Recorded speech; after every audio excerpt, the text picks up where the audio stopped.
A disclaimer, the video coming up is not me in the video. That's Robbie NAS-Compatible and I didn't steal his video. Simply we record more videos than we can actually publish on daily basis in NAS-Compatible. For that reason, some of those videos will have an early access on DigiPi channel. So enjoy Robbie and the video is coming up.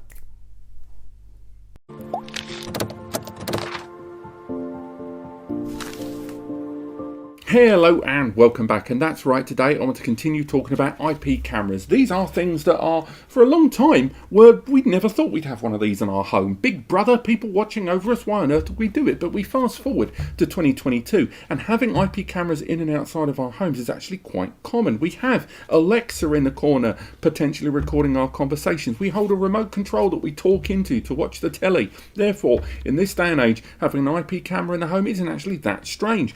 It started with baby monitors and here we are now up to having cameras that cover every angle of our home, even when we're not there. Now, today I want to talk about this. It's a D-Link camera. It's the second one I've talked about here on the channel because I didn't even know they did IP cameras, and the ones that I have looked at since I've learned about it are actually pretty darn nice. And this one, with its awful model ID, the D-Link DCS-8300LHv2, what an awful model ID that I have no intention of saying again in this video, knocks around for about 69 quid, about $70 to $79 there. And it's an indoor camera that's incredibly petite, very discreet, and I've got to say, easily one of the best for its price point cameras I've talked about. Now, I've talked about cameras a lot. Let's be honest, on this side of the camera, I'm riddled in them. Now, right now, these are all Reolink cameras. That's another brand that I talk about a lot on the channel and do recommend. However, Reolink is a brand that we predominantly see on Amazon. And although they sell their cameras on their own site, you don't really see much Reolink outside of Amazon sales. And I know a number of you aren't overly keen on buying from Amazon for multiple reasons. The D-Link cameras, on the other hand, I've found on multiple vendors worldwide. And I think for a lot of you who have been looking at buying IP cameras for the home on the more affordable spectrum, this has probably popped up on your radar, hence how you probably found this video. So today I'm going to do an unboxing of it, talk a little bit about the design, talk about what it can and can't do, and then we're going to make our way over to the test area and have a little look at just how easy this camera is to set up, as well as having a look at the features and services. So first and foremost, doesn't that box look high street? It's going to live there in most cameras I talk about we buy on eShops, as mentioned. This definitely has the look of a camera that's going to be in your local PC world or insert IT shop otherwise. Again, whether you're looking at this as like a baby monitor or internal security, it's worth remembering this is an indoor camera. This outside, no. Weather will get into this in no time at all, largely because of a speaker that's built in that I'll talk about later on. But this is certainly a camera for the home. This isn't really much of a business camera. This, although it looks a little bit like a webcam, let's be honest, it's still not going to really kind of wow business-wise when it comes to security. This is very much a home user product there. If we have a look, let's open up what we get inside. It's worth highlighting, I have already done some testing with this camera that I'll allude to, but that's why the box has already been opened there. So, inside we've got information on the software. We have information on the 2-year warranty this camera arrives with. The quick start installation guide there. Again, very important, you're going to need this because you're going to need that PIN code on the back. It doesn't have a default password. We also have one of the lovely 1970s home stickers that you can stick in your window to ward off burglars. I get there's a reason for it. You still see them in houses when you're walking down the street, but it still seems weird to include those, right? We also have a USB cable here. This USB cable is the power cable for this camera. Interestingly, even though the camera arrives with an external PSU with clips there for UK, US and European plug adapters there, as well as raw plugs there for attaching the camera and wall mounting it, because it is possible in the home, and brackets to attach it to the wall.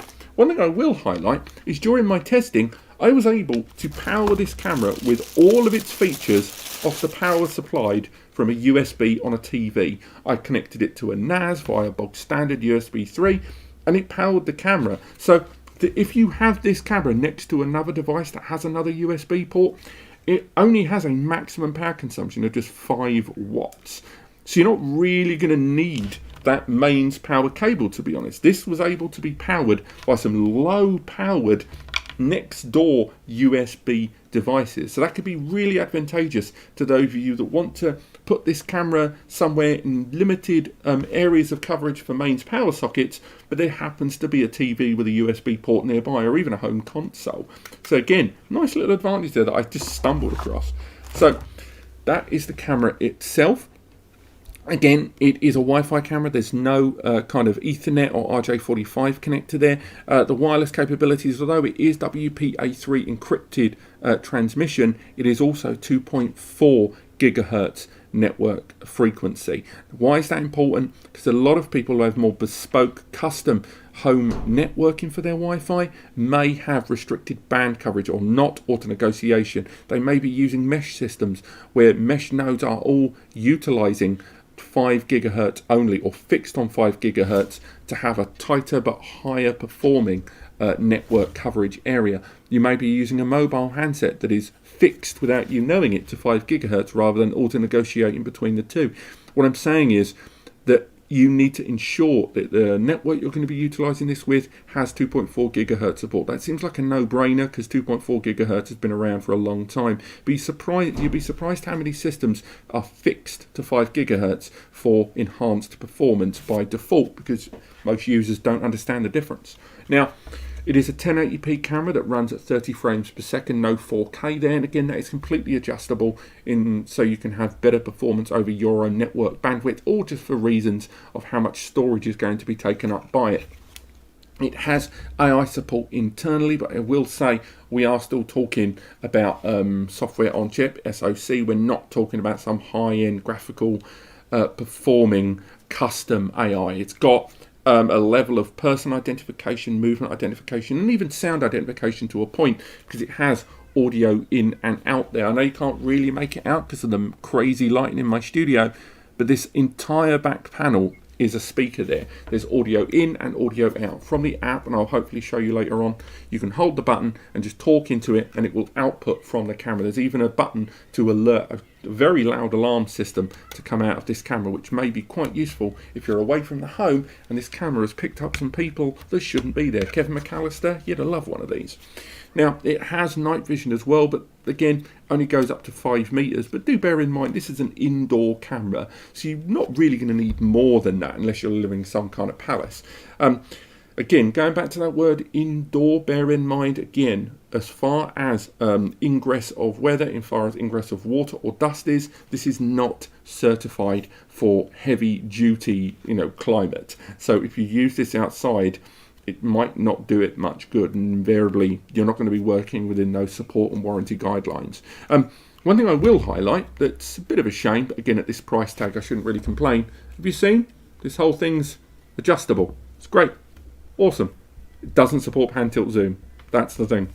Makes me sad. It's got that level of control that you can adapt it and have it configured wherever you want it, but it would have been nice, even for another $10, $20, to at least motorize it a bit. It has a good area of view, but again, that's all customizable hand movement. I wish there was an element of pan tilt or PTZ on this camera.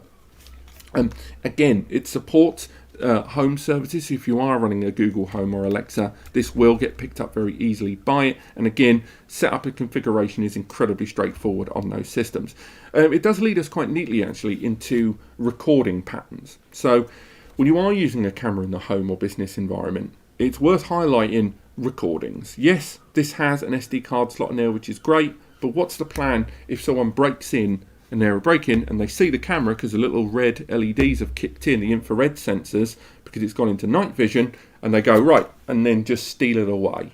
That SD card slot, as good as it was for your recordings, is now utterly pointless. Yes, it would have been good if they don't notice the camera, but if they do notice the camera and take the camera, all your recordings are gone. Luckily, this system has 3 separate means of recording, which you can, in a fashion, use simultaneously, but not like edge recording.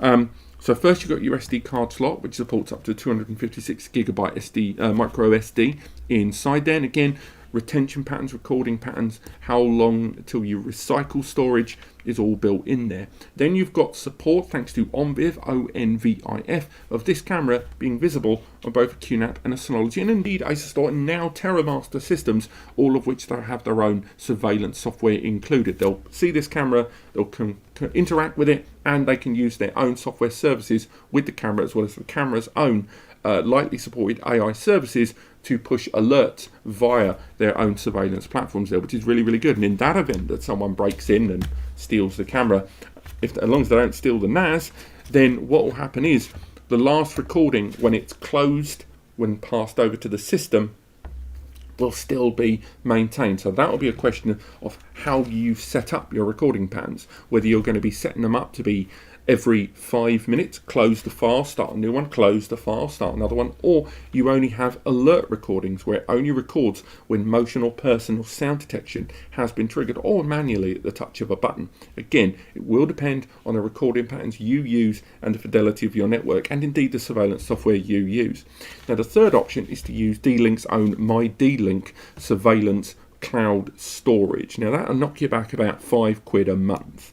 Again, there are lower and more expensive tiers depending on the level of storage you want and the retention policies and the number of cameras, but £5's not that bad. I personally not a big fan of it, simply because I like my recordings being somewhere I can access them, and more importantly, I don't want an outside service to be able to monitor my recordings when there's a camera in my home. And not that I'm suggesting D-Link does, but there's just something for me about keeping everything in-house as much as I can, and only letting in small holes into my network externally when I choose to, that I prefer. But I understand that you need more of a technical balance to do that. If you do go for the D-Link cloud service there, you can get a year completely for free with their product. So again, given the cost of the device at 70 to 80 of whatever currency you're in right now, the idea of getting that in a year of cloud storage might be very, very appealing to you. And then after that, after a year's free trial, you go, do you know what? I'm all in. But just bear in mind, we are still talking about a cloud service reliant on the internet, and therefore the transition of the recordings to the cloud may take longer than the transition of recordings to a local NAS on your local area network. But that's enough talking about the camera's features, service and hardware. Let's get this camera over into the test area, set up, and I'll talk you through how easy it is to set up, what it can do, what it can't, and the software overall. Let's go. Okay, so rather than just show you the software, I thought I'd show you just how easy it is to actually add the camera. I already did it once, but I wanted to remove it because it was genuinely one of the most streamlined camera additions I've done here on the channel for a long time. So what you need to do, you have to use the mobile phone app for iOS or Android. Again, there's no kind of legit desktop app. There are workarounds, but again, I wouldn't recommend them, so I'm using an Android device. And again, we use the MyD-Link app. You will need to register an account. I know a number of you aren't going to be in love with this, but this camera is ONVIF, so you're going to be able to utilize it with a network attached storage device like Synology or QNAP. And again, we've done testing, and the camera appeared in both QVR Pro and Surveillance Station 9.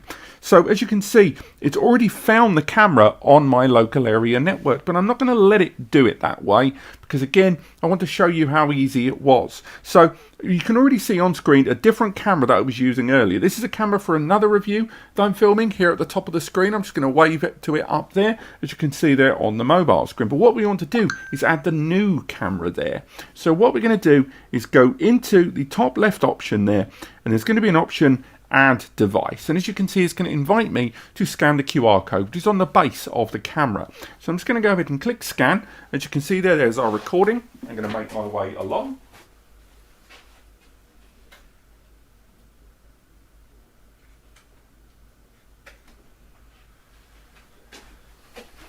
And as you can see on the mobile phone screen, we've already started the installation process. We've got it powered on, we've got the amber light that it's recommending there, and right now it's going to find the camera there on the local area network and begin the setup and integration. And as you can see, because I've already set up the device before, it's found my Wi-Fi connection, but in your case, it will invite you to select the Wi-Fi connection that's in your home or business environment, so it can then save that to the camera. But for now, I'm going to go ahead and continue with the credentials that I've got saved there.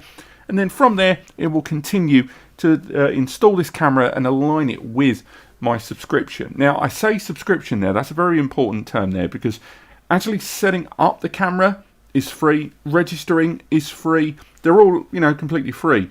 But it's how you make your recordings where you may incur a cost. So with this, to get this set up there, we'll just put the word office there. Sorry, I'm going to keep looking down and up from the camera there. Again, if you have multiple contacts in your environment, so if you're buying this for an office, you might want to have multiple people to have access. You do have the option there to designate different users to have access to the camera. And shortly, we're going to talk a little bit about those recording spaces there, because once again, that's one of the areas where I know some people are going to be unsure about buying cameras like the 8300 there. Because the camera does support an SD card slot, so you can pop in a little SD card there for all your storage space and your recordings there, and all your notifications and your triggers, and of course your automated rules for notification. You can also use a network attached storage device again, as mentioned, and as you can see, this camera is set up for person detection and push notifications to this device, something I'm going to let it do.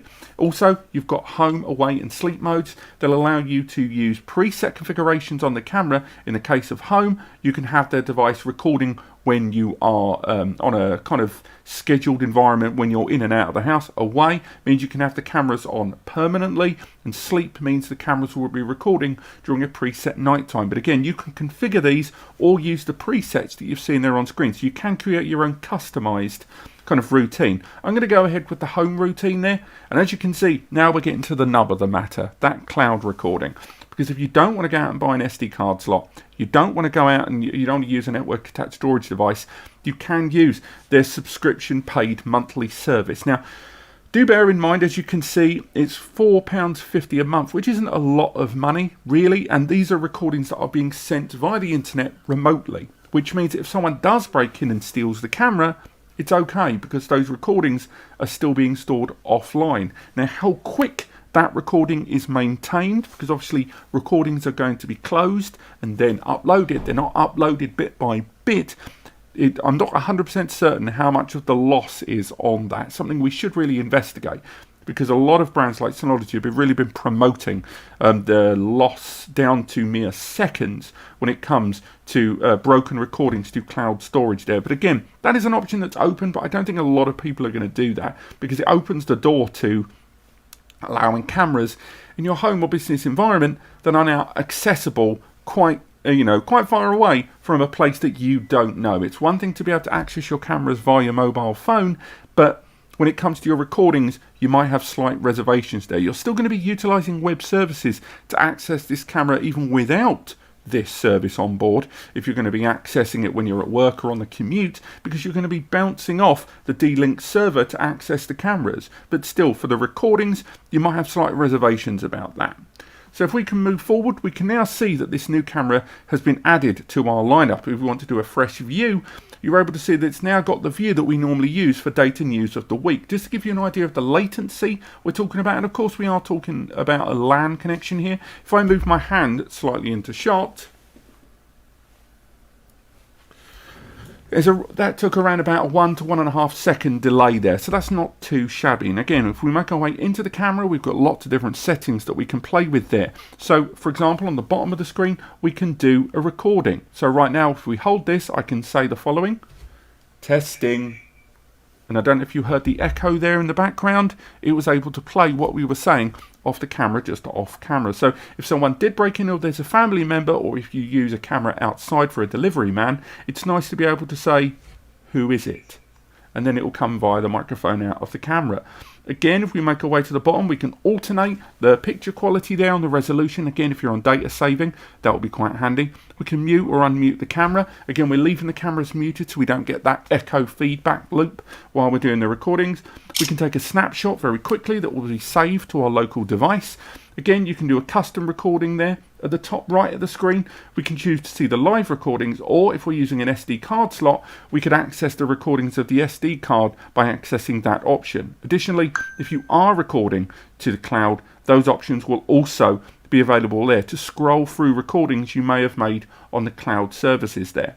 Now, if we come out of this camera and go into the top left options, we can see lots of different settings that we can play with there. So for example, if we want to choose those different scenes or create our customized one, we can go ahead with that here. And again, these can be confirmed and customized quite easily. On top of that, in the customization options, if we carry on looking, we're able to create that schedule there, that recording schedule that'll allow us to record at different times of day, as well as have cameras active at certain times to a higher or lower rate. Again, when it comes to the device settings, we can configure quite a lot there. We can go ahead and configure lots of things like that privacy mode restore, whether we want the camera to only notice movement or actually notify us if there's people. So for example, earlier on when we put our hand in front of that recording, we can go ahead and create an area of detection there. We'll increase the sensitivity, we'll come out of the person and motion detection there, and now on camera, I'm just going to quickly move my hand. And now, it shouldn't be too long before that camera now sends us a notification that movement was triggered in that area. So again, we can carry on scrolling down. We've got options, and I'll get rid of that. That's not the notification we wanted. That was a tweet about Resident Evil 3. If we scroll down, we've got things like night vision that we can look at there.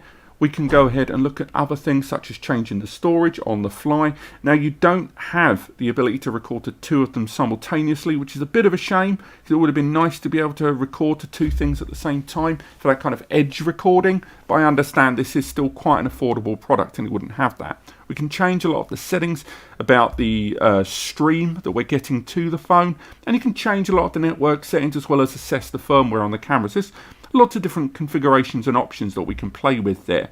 And again, lots of these things can be changed. You can use it with smart home devices, as mentioned in the introduction. So again, if you are running an Alexa or Google Home setup, it's nice to have that crossover pattern there. And again, you might be slightly more trusting of that internal recording environment when you've already got Alexas and things like that in your home. Again, how far you trust that anyway is really down to you. But I'm not going to say this software is going to blow me away. Of course it's not. It's, if anything, it's moderately rudimentary. But at the same time, it's very user-friendly, being able to change between camera feeds, change between all of those patterns of recording on the fly. So if I go to work, I can go ahead and change my pattern to say I'm away, and then boom, the entire settings will now be changed on the fly, and now all of those recordings will kick in.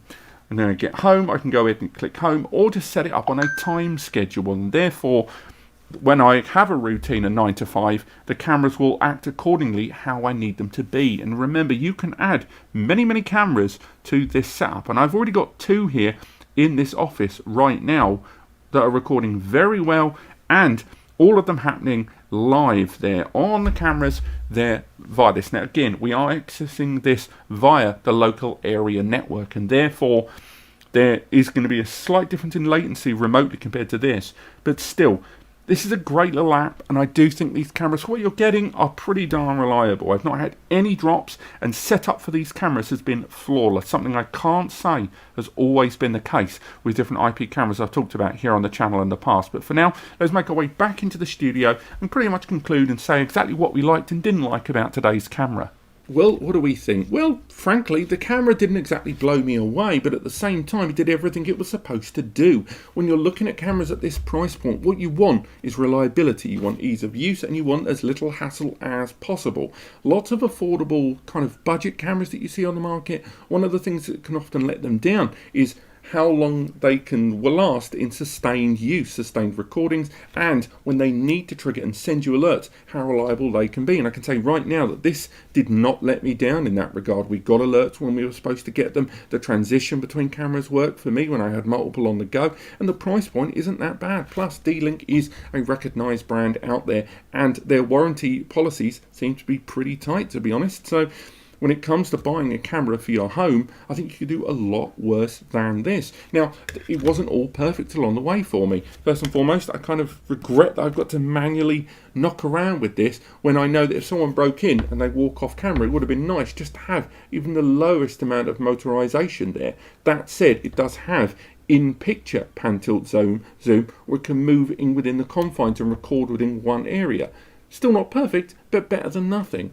Another thing I wasn't overly in love with is when I did try to synchronize this camera with a Synology and QNAP system for another video coming up soon, I wasn't able to use both their internal software and the camera on the NAS surveillance. When I tried to use one or the other, it made it abundantly clear that these services are now being used by something else. You can't rely on having both the D-Link pattern and the NAS software running simultaneously. Now, that's not completely cut and dry, because most NAS surveillance platforms now that support this IP camera, of which all of them that I tested did, do support edge recording now, which means they can take advantage of an SD card inside and therefore create a double record system. So you at least can patch some stuff there together in the background. But ultimately, I was impressed with this camera. It was never going to blow me away at that price point, and it's hardware build, but it's not a bad camera. It's a camera that does exactly what it says it does and gave me no hassle, no difficulty fast, and I know that if I set this camera up, it would continue working for as long as I need it to. Otherwise, can't fault it, cannot fault it at all in any way. Thank you so much for watching. I hope you've enjoyed this video. There's links to it in the description, of course, but there's also some reviews coming up and some further testing of this camera and a few others with NAS platforms coming very, very soon. If you enjoyed the video, chuck me a like. It helps the channel and it helps me understand what I'm doing right or wrong. Click subscribe if you want to learn more and stay abreast of more videos and editorial content on NAS Compares, where we explore the subject of surveillance in the home with your own equipment. If you want to learn more, there's links in the description and the free advice section as well if you need a helping hand along the way. Otherwise, thank you so much for watching, and I'll see you next time.